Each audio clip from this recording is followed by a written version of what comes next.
Hi everybody and welcome back to another Legends of Runeterra video. So today Lulu just barely was revealed. If you haven't seen kind of her little reveal video with that, you should go and watch that because it kind of shows her interactions with the other cards and how they work together. I'm not going to really go over that right now because most of you have probably already watched it. So we're just going to go over the cards here and kind of my general thoughts and what I think about them. So Lulu is a 3-drop card. Lulu is a support champion, as I kind of suspected.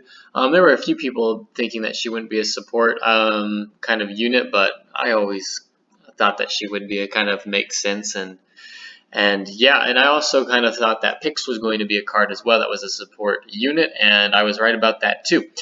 What I wasn't right about was her ability. I thought she would summon Pix as an ability, but her ability here is support. My supported ally grows up to 4/4 this round, so it's kind of like a temporary suit up where we can buff up some of our units and get some good value out of like challenger units, for example, and other keywords such as overwhelm or not that overwhelm, I guess. There's not a lot of early game overwhelm units, so I don't know that it would necessarily be beneficial to have overwhelm. But you know, other secondary keywords would be good, like challenger, as I said. So they could synergize pretty well with this type of champion card here. Yeah, first impressions overall. Not super excited about Lulu, to be honest. I think that the other support champions in the game may be a little bit better. I could be wrong about this, but Shin and Tark, as they stand, seem to be better cards. And really, the reason for this is when she levels up, then she'll create this Help Pix card in hand. So Help Pix is a generated card that you're going to get every round. So Help Pix is give an ally barrier, an enemy vulnerable this round, and it can't be in combat or in response to a spell. So very similar to the gems that Tark is producing. I kind of thought that since they added that sort of burst speed spell, that kind of spell where you have to be proactive about it, I kind of considered that there would be a possibility they would add more, and this proves that. Help Pix is a very similar card to that, in that you have to use this very proactively. And there are upside and downside to this because I think in general most players like reacting more in Legends of Runeterra, and this forces you to act first. So it really limits what you can do. It fortunately is only 1 mana, and so it doesn't I guess tax you a ton of mana in order to use this card. But you're only granting barrier or vulnerable, and so you're really looking to take out units with this card or protect yourself. And protecting yourself really isn't as beneficial. So you're basically forced to use, okay, so barrier, for example. Barrier you can use both defensively and offensively. The vulnerable you're only going to be using when you're on your offensive round, right? So depending on how how your deck is built, you're going to be using barrier most of the time just to protect your units. Especially Lulu, since she is not super strong. She's 2/3 before she levels up, 3/4 afterwards, and so she is pretty easy to take out, to be honest. In order to level her up, you need to have supported your allies 3+ times. I don't think that's really that difficult to do, but she is susceptible to spell damage before then, and I guess the problem with support units in general is that you can only use them offensively, their abilities, instead of defensively. And so what this forces you to do is build decks around the support heavy kind of archetype so that you can level up Lulu, and it doesn't take you 6 rounds in order to do it. So if you've only got 1 support unit out, because you're only running, for example, Lulu in a deck, what would happen is you would get 1 support each round, and it would take you a total of 3 rounds on your attack phase to level her up, 6 rounds total. So I mean, you're at round 9 after you play her on turn 3 before you level her up. So you're forced to play these support units, and you're forced to put them out on the board if you want to level up Lulu.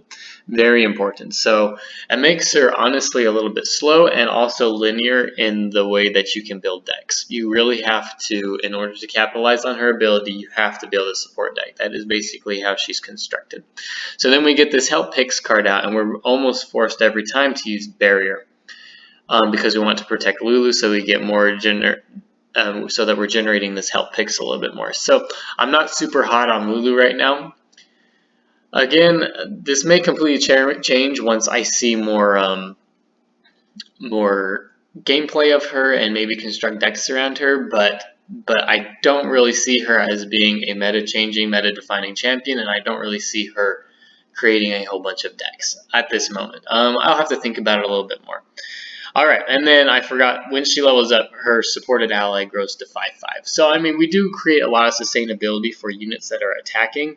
We just have to, again, construct a deck around her and use like challenger units so that we don't need to use vulnerable and we can use barrier to protect Lulu.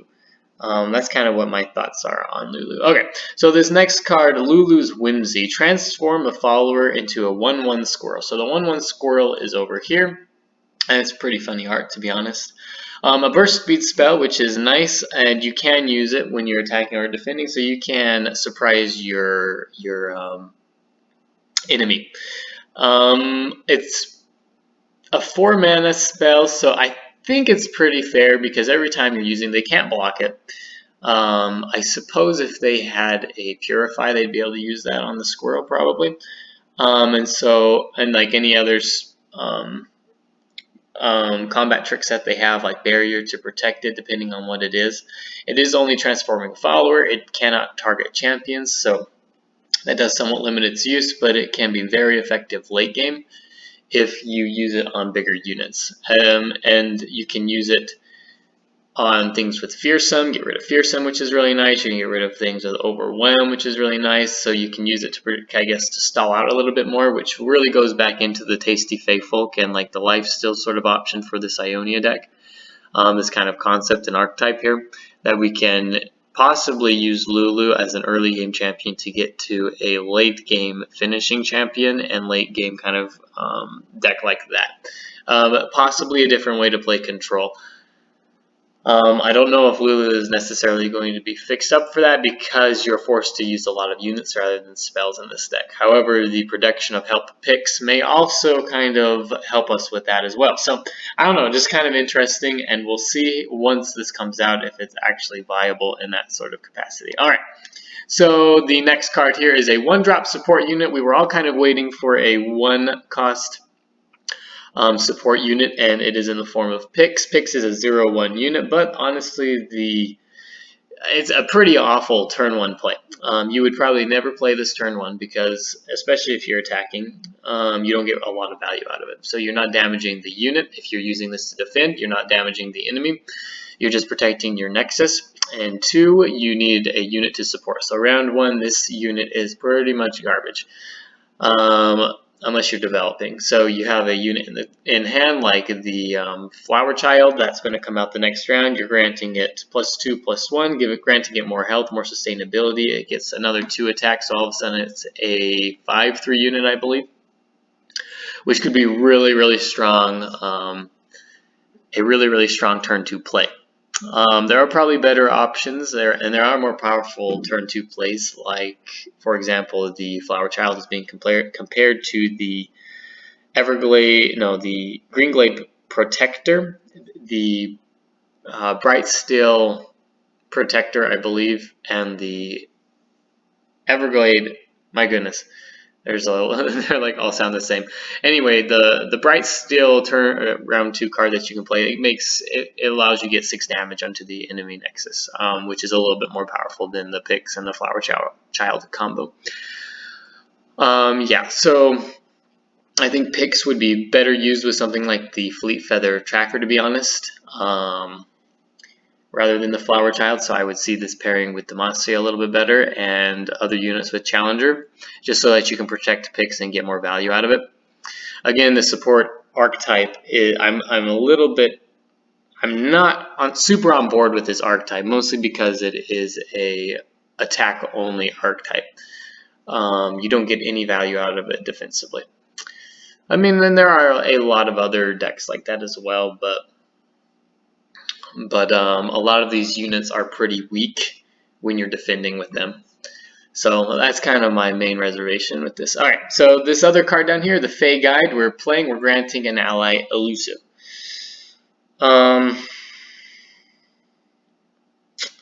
Okay, I think this card could actually, I see potential in this card. So the Fey Guide, mainly because it's a turn 4 play, so generally as you get later into the game, the stats don't matter as much unless you're running elusive or overwhelm units. So this 4-drop that's 3/3 that's granting elusive could potentially be a very strong card if you're granting it to a I guess in this archetype, what it is wanting you to do is grant the elusive stat to a support unit in order to protect it. But I can see it being used in other ways and allowing other cards, bulkier cards, to fit into decks now that otherwise haven't seen play. I think it could see some potential play and a potential for getting into a meta deck. We'll see though. Alright, and Startled Stomper. This is an overwhelm unit from Ionia. It's 2/3 as I think this may be the only overwhelm unit from Ionia. I may be wrong about that. I can't think of any right now though. Which is interesting because this is a 2-drop. This could fit really well into a Noxus Ionia deck. A lot of people are talking about putting the Swole Squirrel into an overwhelm deck with Noxus and getting more strikes with like Whirling, or is it Whirling Death, the Draven signature card. And so this is a viable 2-drop option, I believe, into this overwhelm deck. I think it fits very well into that. Like I was saying, this support, this support archetype works really well with things, and Lulu works really well with these secondary abilities like Challenger and Overwhelm. And I was saying there wasn't really Overwhelm units that you could play earlier. I think the Freljord has one. It's a 3/1, so I mean it would be buffed a little bit, but this Startled Stomper is an Overwhelm unit that is 2/3 that you can play early and have down before you get Lulu down and deal extra damage to the Nexus and potentially heal it over and over again with this 4/4 stat line. I think the Startled Stomper is going to work really well with Lulu. And also with other, and this, I think this Startled Stomper is going, I don't know if it's going to be an auto include into support decks, but it could it definitely will find a way into a Noxus support deck with this Ionia, and possibly with Targon. The Overwhelm, especially with like Arbiter of the Peak and Targon, these Overwhelm units I think will be very important to have into decks in order to get early game damage and also late game as well, and possibly with these support units granting and not just giving. Picks is just give, but the previous ones are granting the stats. The Overwhelm will go a long ways. I think this card will be a very important addition to these Overwhelm support decks. Alright, so that's about it for this video, I think. I guess general impressions, I'm not super excited about Lulu, to be honest. I'm not super stoked about the support archetype that they're creating. Again, out of the champions that could have been released so far, Lulu and Taric, and honestly, I guess Soraka are at the bottom of my list, so maybe Soraka won't be released this expansion. I kind of hope they release other ones that they have planned. They're just not super exciting to me. I think this is going to create a little bit more variability in play in decks, but overall, again, I'm not super excited for it. Yeah, I hope they get some more exciting champions out. I've said this before, they tend to put their more exciting champions towards the end of kind of the reveal, so I bet we'll get more interesting ones as we go on. Yeah, overall, I think Lulu will find a place in these support decks. I do not think that she is going to be meta defining. I do not think that she is going to be a tier 1 deck concept. And I don't know, she might be a little confused. Like the archetype is almost wanting you to be more control-y with these spells. But yeah, I just don't know if you can do that with the amount of units that you need to have in your deck. So anyway, that's my thoughts about it. If you enjoyed this video, don't forget to like and subscribe to the channel, and we will see you tomorrow. Thanks.